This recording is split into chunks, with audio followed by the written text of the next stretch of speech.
Leningrado, Rússia, 1º de dezembro de 1934. Sergei Kirov, um líder do Partido Comunista e rival do colega de partido Joseph Stalin, é assassinado. O assassinato marca o início do período mais sombrio na história da União Soviética. Os Grandes Expurgos. Com Kirov morto, o poder de Stalin aumentou, e ele iniciou uma ampla campanha de perseguição política implacável para acabar com os opositores e consolidar sua autoridade absoluta. Entre os milhões que foram presos e interrogados durante esse período estava o respeitado cientista e filósofo russo Dr. Henryk Ludwig. Um ser humano incrível. Ele foi uma pessoa que podia falar 20 idiomas antigos e modernos. Ele tinha um conhecimento enciclopédico incrível. O Dr. Ludwig foi acusado de ser espião para o Vaticano e passou décadas em um dos brutais campos de trabalho de Stalin. Mas em 2011, 38 anos depois de sua morte, um artigo no jornal russo Savershchena Sekretna, ou Top Secreto, revelou o verdadeiro propósito do trabalho de Ludwig no Vaticano e, possivelmente, a causa de sua prisão. A razão de ele ser acusado de ser um espião do Vaticano foi porque em 1920, como um jovem estudante de arquitetura, ele visitou o Vaticano, onde teve acesso livre à biblioteca secreta. Nessa biblioteca, ele encontrou manuscritos que descrevem civilizações extraterrestres e muito mais. O Dr. Henryk Ludwig descobriu numerosos manuscritos, sugerindo que teria havido contato extraterrestre histórico com antigas civilizações no Egito, Israel e Mesopotâmia. Esses manuscritos falavam, por exemplo, sobre as pirâmides e as descreviam como máquinas de energia. Quando voltou para a União Soviética, ele foi tratado muito mal. Mas, de fato, ele talvez tenha sido o maior de todos os primeiros pesquisadores de todo o conceito de alienígenas do passado que vieram à Terra. Será que o Dr. Ludwig realmente descobriu manuscritos antigos dentro do Vaticano que descreviam extraterrestres visitando a Terra? Será que o governo russo o acusou de espionagem na tentativa de suprimir suas descobertas polêmicas? Quando Vladimir Lenin tomou o poder em 1917, ele estabeleceu o primeiro Estado que tentou eliminar a religião. O regime comunista também suprimiu ativamente uma filosofia que tinha se difundido na Rússia no início do século XX: o cosmismo. Existe uma tradição russa, iniciada no final do século XIX, chamada cosmismo. Os cosmistas começaram com um filósofo, um homem chamado Nikolai Fyodorov, nos anos de 1870 e 80, que inspirou o pai dos foguetes soviéticos, o homem que projetou os foguetes que levaram o primeiro homem ao espaço. E eles acreditavam que a civilização humana tinha realmente se originado no espaço exterior. E que o nosso destino como seres humanos era voltar ao espaço, que devíamos voltar ao berço da civilização. Então essa ideia estava gravada na cultura russa. Tanto Lenin quanto seu sucessor, Joseph Stalin, agiram para que o cosmismo e as origens alienígenas da humanidade fossem silenciados. Mas essas ideias surgiriam de novo em 1961, quando a União Soviética colocou o cosmonauta Yuri Gagarin em órbita e venceu os Estados Unidos na corrida para enviar o primeiro homem ao espaço. Muitos russos viram essa conquista como a realização do destino do homem para retornar às estrelas.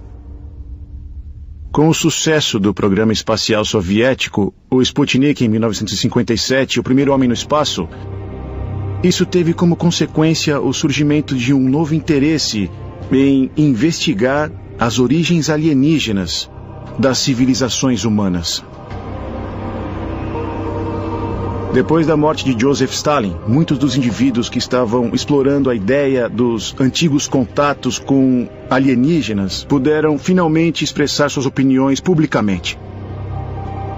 Em 1961, o físico e matemático russo Matej Agrest publicou um estudo controverso que afirmava que os extraterrestres tinham visitado as antigas civilizações da Terra. Teorias similares também foram apresentadas pelo escritor Alexander Kazantsev e pelo astrônomo Iosif Shklovsky. Embora esses pesquisadores não tenham sofrido a mesma perseguição de que foram alvos seus predecessores, eles afirmam que o governo soviético agiu para suprimir suas teorias. A ideia de que havia astrônomos soviéticos que estavam estudando seriamente esses tópicos e teorias me leva a pensar que eles tinham encontrado algo. E agora nós podemos acessar informações que por muitos anos ficaram sob censura. Tacoma, Washington, 2002. Quando saía de um bar karaokê, Jason Padgett, de 31 anos, foi brutalmente espancado e assaltado por 2 homens que o deixaram inconsciente. Quando ele finalmente acordou, os médicos disseram que ele teve sorte de ter escapado do incidente com apenas um rim lesionado e uma concussão cerebral. Mas nos dias seguintes, Jason começou a ver o mundo de uma maneira totalmente nova. Jason não era um matemático profissional. Ele tinha estudado um pouco de matemática quando era mais jovem, assim como muitos de nós. E ele nunca teve muito interesse em números. Mas depois da surra, ele via equações matemáticas em todos os lugares para onde ele olhava. Ele achava isso lindo. Ele tinha desenvolvido uma coisa chamada sinestesia, que via o mundo dividido em imagens fractais. Então ele ficou muito interessado nesse fenômeno e começou a descobrir a matemática. Ele via o teorema de Pitágoras em objetos que a maioria de nós não percebe ou ainda não viu. E ele achou isso tão lindo que decidiu mostrar num tipo de representação visual. Então foi aí que ele começou a desenhar tudo isso. Jason se tornou a única pessoa no mundo com a extraordinária capacidade de desenhar à mão formas fractais complexas. Os cientistas afirmam que o trauma cerebral que ele sofreu provavelmente refez aleatoriamente toda a ligação da rede neural de Jason, acentuando capacidades incríveis em algumas áreas. Quando uma pessoa sofre um trauma cerebral, o cérebro é impactado e as ligações são abaladas. Supõe-se que em incidentes com trauma cerebral, o próprio cérebro se recupera até certo ponto, ou faz algum tipo de compensação reorganizando potencialmente os circuitos neurais. Embora inacreditável, a história de Jason Padgett não é totalmente única.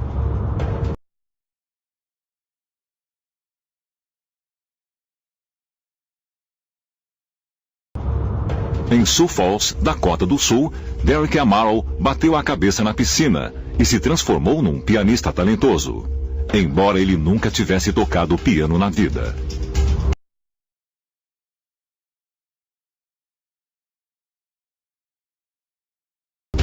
E depois de ataques epiléticos, Daniel Turmet virou um gênio matemático e linguístico, capaz de ver o resultado de cálculos complexos e até mesmo aprender uma língua estrangeira em questão de dias. Mas, se traumas cerebrais podem dar a pessoas normais capacidades de um gênio, o que isso pode nos dizer sobre a natureza do gênio? Por definição, gênio é um evento muito raro. Existem poucos gênios em cada geração que fundamentalmente mudaram o modo como encaramos o mundo. E nós nunca obteremos um entendimento pleno e completo do gênio apenas examinando o cérebro.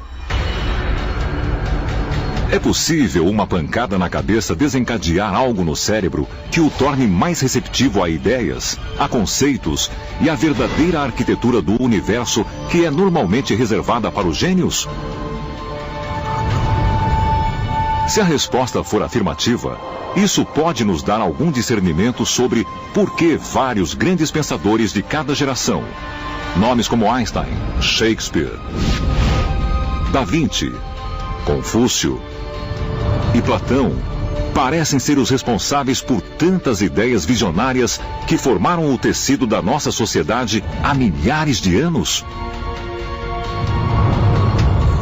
A ciência moderna ainda procura respostas, já que eventos estranhos como o de Jason Paget contradizem a visão tradicional de que a sapiência é o resultado de bons genes e muito trabalho. Será possível que a verdade sobre os contatos extraterrestres estivesse oculta por trás da cortina de ferro da antiga União Soviética? Talvez mais pistas possam ser encontradas com o exame de um local misterioso que pode conter provas de uma antiga visita extraterrestre.